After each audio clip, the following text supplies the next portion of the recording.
2017 வந்த புதிய வாடகை சட்டம். அதாவது Tamil Nadu regulation of rights and responsibilities of landlord and tenants act 2017. இந்த ஆக்ட் படி பார்த்திங்கன்னா ஒவ்வொரு வாடகை அக்ரிமெண்ட்டும் எழுதப்பட வேண்டும், ரிஜிஸ்டர் பண்ண வேண்டும் அப்படின்னு சொல்லியிருக்காங்க. அப்படி ரிஜிஸ்டர் பண்ணாத அக்ரிமெண்ட்டு இல்லை வாடகை அக்ரிமெண்ட்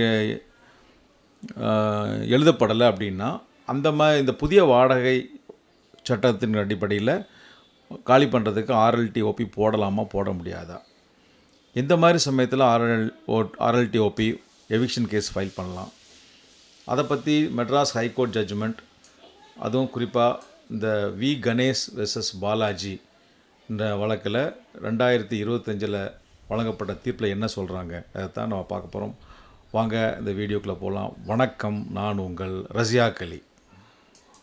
அன்ரிஜிஸ்டர்ட் லீஸ் அக்ரிமெண்ட்டை வச்சு எவிக்ஷன் கேஸ் ஆர்எல்டிஓபி ஃபைல் பண்ணலாமா ஃபைல் பண்ண முடியாதா அப்படின்ற விஷயத்தை இந்த வழக்கில், அதாவது வி கணேஷ் எஸ் பாலாஜி என்ற வழக்கில் மெட்ராஸ் ஹைகோர்ட் சிஆர்பி நம்பர் 1891/2025 என்ற வழக்கில் தீர்ப்பு சொல்லியிருக்காங்க.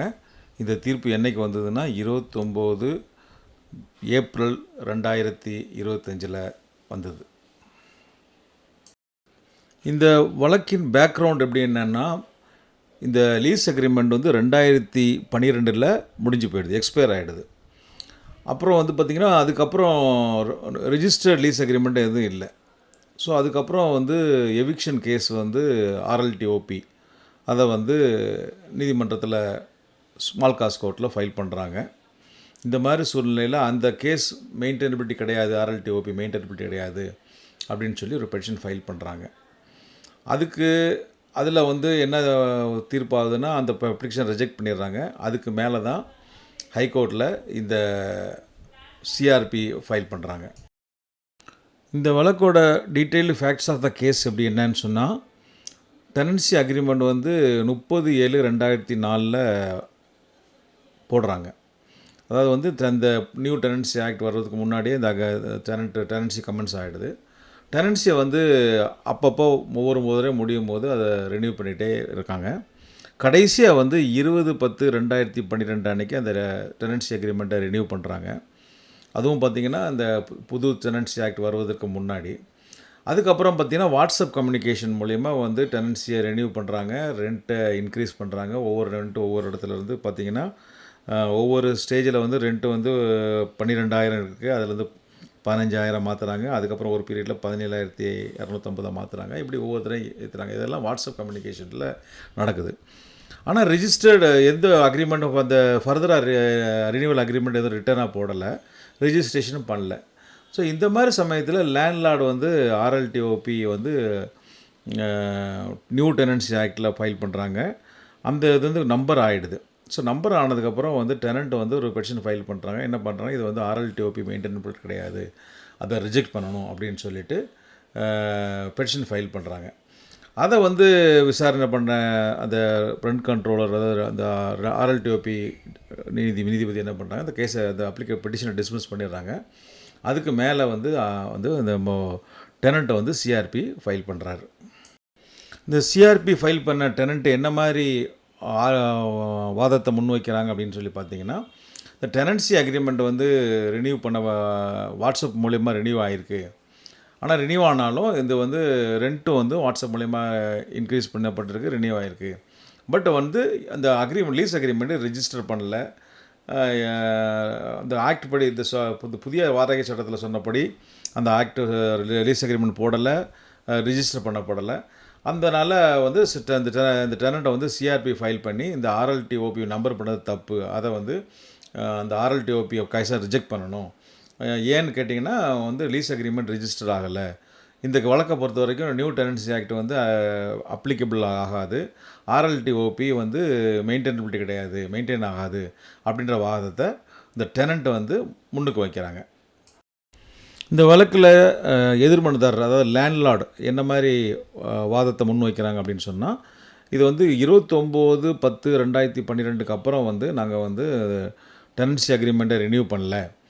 வாட்ஸ்அப் மெசேஜ் முன்னாடியே அனுப்பிச்சோம். அதெல்லாம் ஆனால் வந்து அதுக்கு டெனண்ட் கோஆப்ரேட் பண்ணல. அதனால் எங்களால் அந்த டெனன்சி அக்ரிமெண்ட்டை ரிஜிஸ்டர் பண்ண முடியல. 29/10/2012 ரெனியூல் பண்ண அக்ரிமெண்ட் வந்து அதுலேருந்து ஒரு 11 மாதம்னு சொல்லும்போது அது 2013 முடிஞ்சு போகுது. 2013 முடிஞ்சதுக்கப்புறம் அந்த நியூ டெனன்சி ஆக்ட் வந்து அமலுக்கு வந்துடுது. அதனால் வந்து ஆர்எல்டிஓபி வந்து அந்த section 221 subclause 2 subclause A of the new tenancy act படி மெயின்டைனபிள் ஆகும். இந்த சப்கிளாஸ் 21 செக்ஷன் 21 சப்கிளாஸ் 2 ஏ என்ன சொல்லுதுன்னா, ஒரு டெனன்சி அக்ரிமெண்ட் போட்டு எக்ஸிக்யூட் பண்ணி ரிஜிஸ்டர் பண்ணலன்ற ஒரு காரணத்துக்காக காலி பண்ண வழக்கு போடலான்றது மாதிரி போட்டிருக்காங்க. அதுவும் வந்து பார்த்திங்கன்னா ரெண்டல் அக்ரிமெண்ட்டை வந்து section 4(1) and 4(3) of the act என்ன சொல்கிறாங்க அப்படின்னு பார்த்தீங்கன்னா, இதுக்கு முன்னாடி ஏதாவது இனி இந்த சட்டம் அமலுக்கு வந்ததுக்கப்புறம் எல்லாருமே வந்து கண்டிப்பாக ரெண்டல் அக்ரிமெண்ட் போடணும், அதை ரெஜிஸ்டர் பண்ணணும்னு சொல்லியிருக்காங்க. அதுவும் இல்லாமல் இதுக்கு முன்னாடி இந்த சட்டம் அமலுக்கு வர்றதற்கு முன்னாடி ஏதாவது ரெண்டல் அக்ரிமெண்ட் போட்டிருந்து அதில் அது போடாமல் இருந்தாலோ இல்லை போட்டிருந்து ரிஜிஸ்டர் பண்ணாமல் இருந்தாலோ இந்த சட்டம் அமலுக்கு வந்து 575 நாளுக்குள்ளே அவங்க வந்து இன்னொரு அக்ரிமெண்ட் போட்டு ரிஜிஸ்டர் பண்ணணும் அப்படின்னு சட்டத்தை சொல்லுது.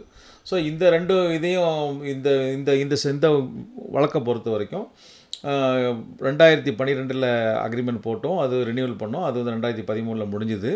அதுக்கப்புறம் அவங்க வந்து எங்களுக்கு டெனண்ட்டை வந்து எங்களுக்கு ரினியூவல் பண்ணுறதுக்கு அதை ரெண்டல் அக்ரிமெண்ட் ரெஜிஸ்டர் பண்ணுறதுக்கு கோஆப்ரேட் பண்ணல.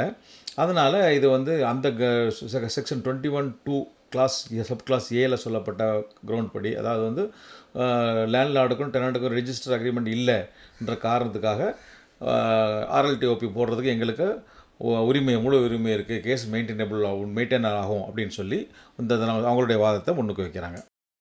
இந்த மாதிரி சூழ்நிலையில் இந்த வழக்கில் தீர்வுக்குரிய பிரச்சனை, அதாவது இஷ்யூ ஃபார் கன்சிடரேஷன் என்ன அப்படின்னு சொன்னால், ஒரு லேண்ட்லார்டு வந்து அன்ரிஜிஸ்டர்ட் லீஸில் வச்சுக்கிட்டு எவிக்ஷன் கேஸ் ஃபைல் பண்ணலாமா? Can a landlord file a eviction case without a registered lease deed? அதுதான் வந்து இந்த வழக்கில் முக்கியமான தீர்வுக்குரிய ஒரு பிரச்சனையாக இருக்குது. இந்த புதிய வாடகை சட்டத்தை பொறுத்த வரைக்கும் பார்த்திங்கன்னா, இந்த செக்ஷன் 21 சப்கிளாஸ் 2 சப்கிளாஸ் ஏ தான் முக்கியமான ஒரு கிரவுண்ட்ஸ். அந்த கிரவுண்ட்ஸ் ஆஃப் எவிக்ஷனுக்கு அந்த கிரவுண்ட்ஸ் ஆஃப் எவிக்ஷனாக வச்சு ஃபைல் பண்ணுறாங்க. செக்ஷன் A4 வந்து என்ன சொல்கிறாங்கன்னா, இந்த சட்டம் வந்ததுக்கப்புறம் எல்லாருமே வந்து ரிஜிஸ்டர்ட் லீஸ் அக்ரிமெண்ட் தான் போடணும்னு சொல்கிறாங்க. ஏற்கனவே வருவதற்கு முன்னாடி ஏதாவது போட்டிருந்தாங்கன்னா அவங்க வந்து இந்த சட்டம் வந்ததுலேருந்து 575 நாளுக்குள்ளே புதிய வாடகை ஒப்பந்தம் போட்டு அதை ரெஜிஸ்டர் பண்ணிடணும் அப்படின்னு சொல்லியிருக்காங்க. அதே மாதிரி ஏற்கனவே உள்ளவங்க இதே மாதிரி புதிய வாடகை ஒப்பந்தம் போடலை, அதை இப்போ 575 நாளுக்குள்ளே ரெஜிஸ்டர் பண்ணலைன்னா அதே ஒரு கிரவுண்டாக வச்சு section 21 subclause 2 subclause A of the new act அதுபடி வந்து எவிக்ஷன் காலி பண்ணலாம். இந்த மாதிரி புதிய வாடகை ஒப்பந்தத்தை ஏற்படுத்தலை, அதை ரெஜிஸ்டர் பண்ணலை அப்படின்னு சொல்லி இந்த சட்டப்பிரிவு சொல்லுது. அதன் அடிப்படையில் அதுதான் ஒரு கிரவுண்டாக இருக்குது அப்படின்றது இதுதான் முக்கியமான இந்த சட்டத்துக்கு ஒரு முக்கியமான ஒரு ரிலவெண்ட் ப்ரொவிஷனாக இருக்குது. அதை வச்சு தான் இந்த கேஸ் ஃபைல் பண்ணியிருக்கோம் அப்படின்ட்டு அவங்களோட லேண்ட்லார்ட் சிறப்பாக ஒரு வாதத்தை முன்வைக்கிறாங்க. அதுதான் அந்த ப்ரொவிஷன் தான் இந்த வழக்கை தீர்ப்பதற்கு ஒரு முக்கியமான ஒரு ப்ரொவிஷனாக ஜட்ஜஸ் கருதுகிறாங்க. இந்த கோர்ட் வந்து என்ன மாதிரி ஒரு கருத்தை தெரிவித்தாங்க, என்ன மாதிரி அப்சர்வேஷன் பண்ணாங்க அப்படின்னு பார்த்தீங்கன்னா, ஆர்எல்டிஓபி இப்போ எவிக்ஷன் பெட்டிஷனை வந்து செக்ஷன் 21 சப்கிளாஸ் 2 சப்கிளாஸ் ஏல வந்து மெயின்டைனபிள் ஆகும் அன்ரிஜிஸ்டர்ட் லீஸை பொறுத்த வரைக்கும். அதுவும் இல்லாமல் அதுக்கு வந்து இந்த 6 months டைம் லைன் வந்து அதுதான் முக்கியமான விஷயம் அப்படின்ற 2 விஷயத்தை இந்த கோர்ட்டை வந்து அப்சர்வ் பண்ணுறாங்க. இந்த வழக்கில் தீர்வுக்குரிய ஒரு முக்கியமான ஃபைண்டிங்ஸ், அதை கீ ஃபைண்டிங்ஸ் என்ன அப்படின்னு சொன்னால், எவிக்ஷன் பெட்டிஷன் வந்து மெயின்டைன் ஆகும். ஆர்எல்டிஓபி வந்து ஒரு அக்ரிமெண்ட்டை ரெஜிஸ்ட்ரேஷன் பண்ணலை அப்படின்ற காரணத்துக்காக மட்டும் வந்து பண்ண முடியாது அப்படின்னு சொல்ல முடியாது. அதாவது eviction maintainable, RLDOP not bar due to non registration அப்படின்ற ஒரு 2 கீ ஃபைண்டிங்ஸ் தான் இந்த கோர்ட்டு வந்து இந்த தீர்ப்பில் சொல்லியிருக்காங்க. இந்த தீர்ப்பு மூலிமா அந்த கோர்ட் என்ன ஹோல்ட் பண்ணியிருக்காங்க அப்படின்னு பார்த்தீங்கன்னா, the court upheld the landlord's right to evict even without a registered lease deed. ஒரு ரிஜிஸ்டர்ட் லீஸ் டீட் இல்லாமல் இருந்தால் கூட வந்து லேண்ட்லார்டு வந்து எவிக்ஷன் பெட்டிஷனை ஃபைல் பண்ணலாம், கோர்ட்டில் ஃபைல் பண்ணலாம் அப்படின்ற விஷயத்தை இந்த தீர்ப்பில் சொல்லியிருக்காங்க. இந்த தீர்ப்பினுடைய லீகல் சிக்னிஃபிகன்ஸ் என்ன அப்படின்னு சொன்னால், லேண்ட்லார்டுக்கு வந்து இது ஒரு ஃபேவரபுளான ஒரு ஜட்ஜ்மெண்ட்டு. லேண்ட்லார்டு வந்து எவிக்ஷன் கேஸ் ஃபைல் பண்ணலான்றத விஷயத்தையும் ஃபைல் பண்ணியிருக்காங்க. அதுவும் இல்லாமல் ஒரு கிரே ஏரியா, அது என்ன, அதாவது ஒரு வெற்றிடமாக இருந்த இடத்த வந்து அது வந்து இந்த கோர்ட்டு வந்து நிரப்பியிருக்கு. அதன் மூலிமா ஒரு புதிய விளக்கத்தையும் இந்த தீர்ப்பு தெரிவிச்சிருக்காங்க. இந்த தீர்ப்பு வந்து எந்த மாதிரி ஒரு விளைவை லேண்ட்லார்டுக்கு ஏற்படுத்தியிருக்கு அப்படின்னு பார்த்தீங்கன்னா, லேண்ட்லார்டு வந்து லீஸ் அக்ரிமெண்ட் ரெஜிஸ்ட்ரேஷன் பண்ணலை அப்படின்னா கூட அவங்க லீகலி வந்து ஆர்எல்டிஓபி ஃபைல் பண்ணலாம், எவிக்ஷன் கேஸ் ஃபைல் பண்ணலாம் அப்படின்ற ஒரு இம்ப்ளிகேஷனை இந்த தீர்ப்பு ஏற்படுத்தியிருக்கு. டெனண்ட்டை பொறுத்த வரைக்கும் என்ன மாதிரி லீகல் இம்ப்ளிகேஷன் ஏற்படுத்தியிருக்குன்னா, டெனண்ட்டை வந்து இந்த அக்ரிமெண்ட் ரெஜிஸ்ட்ரேஷன் பண்ணலை என்ற காரணத்துக்காக வந்து எவிக்ஷன் கேஸை அவாய்ட் பண்ண முடியாது அப்படின்ற ஒரு பின்விளைவை, அதாவது வந்து டெனண்ட்டுக்கு எதிரான ஒரு விளைவை இந்த தீர்ப்பு வந்து ஏற்படுத்தியிருக்கு. இந்த தீர்ப்பு மூலிமா வந்து அன்ரிஜிஸ்டர்ட் லீஸ் அக்ரிமெண்ட் இருந்தாலும் இந்த சொல்லப்பட்ட சர்க்கம்ஸ்டான்சஸில் எவிக்ஷன் கேஸ் ஃபைல் பண்ணலாம், ஆர்எல்டிஓபி ஃபைல் பண்ணலாம் அப்படின்னு சொன்னாலும் பெஸ்ட்டு ப்ராக்டிஸ், எதிர்காலத்துக்கு ஒரு பெஸ்ட்டு ப்ராக்டிஸ் என்னன்னு சொன்னால், எப்போவுமே வந்து இந்த லீஸ் அக்ரிமெண்ட்டை ரெஜிஸ்டர் பண்ணிக்கிறது நல்லது. அது வந்து எவிக்ஷன் பெட்டிஷனை வந்து இன் டைமில் ப்ராம்ப்டாக ஃபைல் பண்ணுறது ஒரு சிறப்பான விஷயமா இருக்கும். இந்த தீர்ப்பிலிருந்து நம்ம தெரிஞ்சிக்க வேண்டிய விஷயம் என்னென்னா, section 21 subclause 2 subclause A of the new tenancy act வந்து ரொம்ப பவர்ஃபுல்லான ஒரு செக்ஷன். அது வந்து லேண்ட்லார்டுக்கு வந்து எவிக்ஷன் கேஸை ஃபைல் பண்ணுறதுக்கு வழிவகை செய்யுது. அதுவும் எந்த மாதிரி சூழ்நிலையில் லீஸ் அக்ரிமெண்ட்டை ரெஜிஸ்ட்ரேஷன் பண்ணலைன்னா கூட 2 எவிக்ஷன் கேஸ் ஃபைல் பண்ணலாம். New tenant act, new tenancy act படி ஆர்எல்டிஓபி ஃபைல் பண்ணலான்றதை தெரிஞ்சுக்கணும். ஸோ இது வந்து இந்த டெனண்ட்டுக்கு ஃபேவரபுளான ஒரு ஜட்ஜ்மெண்ட் மட்டும் இல்லாமல் செக்ஷன் 21 சப்கிளாஸ் 2 சப்கிளாஸ் ஏன்றது ரொம்ப ஒரு பவர்ஃபுல்லான ஒரு செக்ஷன் அப்படின்றதையும் நம்ம தெரிஞ்சுக்கணும். இந்த தீர்ப்பின் முழு விவரம் உங்களுக்கு வேணும் அப்படின்னு சொன்னால், இப்போ அதனுடைய ஃப்ரீ டவுன்லோட் லிங்க் வந்து இந்த ஸ்லைடில் சொல்லப்பட்ட இதை நீங்கள் டைப் பண்ணி இது பண்ணிக்கலாம். இதை டைரெக்டாகவே நீங்கள் கிளிக் பண்ணணுன்னா, நீங்கள் அந்த நம்ம டிஸ்கிரிப்ஷனில் போனீங்கன்னா அந்த டிஸ்கிரிப்ஷனில் இதனோட டைரக்ட் லிங்க் இருக்குது.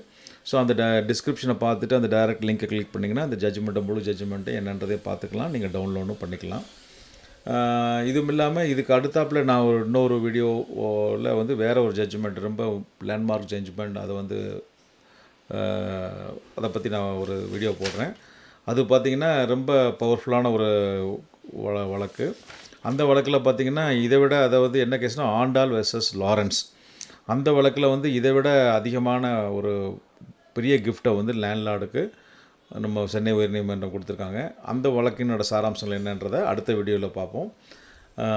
அந்த அடுத்த வீடியோவில் அந்த வீடியோவை பற்றி அடுத்த வீடியோவில் நீங்கள் பாருங்கள். அடுத்த ஒரு டாப்பிக்கோடு உங்களை வந்து இப்போ நான் உங்களை சந்திக்கிறேன். தொடர்ந்து நம்ம சேனலில் பாருங்கள். ரஸியாக் சட்டம் அறிவோம் என்ற ஒரு சேனலும், ரஸியாக் லா டியூப் அப்படின்ற சேனலும் இருக்குது. இந்த சேனலில் ஏராளமான பிளேலிஸ்ட் இருக்குது, அதுக்குள்ளே ஏராளமான வீடியோஸ் இருக்குது. உங்களுக்கு சட்டம் சம்பந்தமாக எந்த சந்தேகமாக இருந்தாலும் நம்ம ரஸியாக் சட்டம் அறிவோம் அல்லது ரஸியாக் லா டியூப் அப்படின்னு டைப் பண்ணுங்கள். நம்ம சேனல் ஓப்பன் ஆகும். அதுக்குள்ளே உள்ள உங்களுக்கு சம்மந்தப்பட்ட பிளேலிஸ்ட்டை கிளிக் பண்ணுங்கள். அதுக்குள்ளே உள்ள உங்களுக்கு சம்மந்தப்பட்ட வீடியோவை கிளிக் பண்ணுங்கள், பாருங்கள். உங்களுடைய சம்பந்தப்பட்ட எந்த விதமான சந்தேகமாக இருந்தாலும் அதுக்கு உங்களுக்கு தேவையான விளக்கங்கள் அதில் இருக்கும். அதையும் தாண்டி உங்களுக்கு வேறு ஏதாவது சந்தேகம் இருந்ததுன்னா இந்த நம்பரை கான்டாக்ட் பண்ணுங்கள். உங்களுக்கு சட்ட ஆலோசனைகளோ இல்லை வேறு ஏதாவது உதவியோ தெரிஞ்சால் நேரடியாகவோ ஃபோன் மூலியமாகவோ உங்களுக்கு என்னோடய டைமுடைய அவைலபிலிட்டியை பொறுத்து, சப்ஜெக்ட் டு மை அவைலபிலிட்டி, உங்களுக்கு சட்ட ஆலோசனைகள் தரேன். அடுத்த ஒரு டாப்பிக்கோடு உங்களை சந்திக்கிறேன். அதுவரை உங்களிடமிருந்து விடை வருவது உங்களில் ஒருவன் ரஸியாக் அலி. நன்றி, வணக்கம்.